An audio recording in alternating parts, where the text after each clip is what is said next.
Մեթյու Հենրի, ամենօրյա ընթերցանություն, օր հուլիսի 2։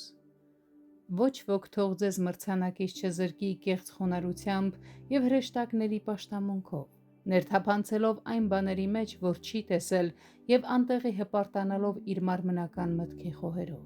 Կողոսացիս 2:18 խոսք։ Հրեշտակներին դիմելը թվում էր խոնարհություն, կարծես մարդիկ գիտակցում էին իրենց անարժանությունը ուղիղ Աստծուն խոսելու համար, սակայն դա արդարացված չէ, դա այն պատիվը վերցնելն է, որը պատկանում է միայն Քրիստոսին և այն տալ ստեղծված էակին։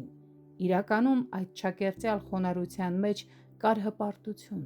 Նրանք, ովքեր երկրպագում են հրեշտակներին, մերժում են Քրիստոսին, ով միակ միջնորդն է Աստծո և մարդու միջև։ Քրիստոսին վիրավորանք է, երբ մարդիկ գործածում են այլ միջնորդներ, բացի նրանից։ Երբ մարդիկ բաց են թողնում Քրիստոսին, նրանք բռնում են այնպիսի բաների, որոնք նրանց ոչ մի օգուտ չեն տալիս։ Քրիստոսի մարմինը աճող մարմին է, և իսկական հավատացյալները չեն կարող ապրել աշխարհի նորաձևություններով։ Իսկական իմաստությունն այն է, որ մարդը մոտ մնա ավետարանի կարգադրություններին և լիովին ենթարկվի Քրիստոսին, ով իր եկեղեցու միակ գլուխն է։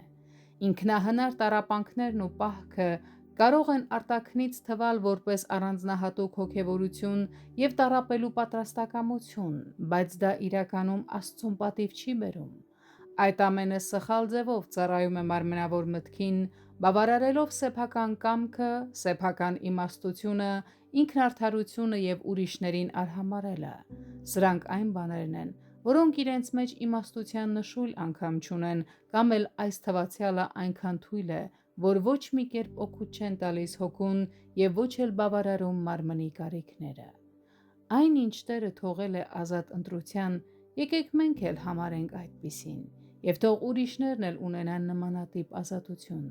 Եվ գիտակցելով երկրային իրերի անցողիկ բնույթը, եկեք ջանանք դրանց օգտագործելով, փառավորենք միայն մեր Աստծուն։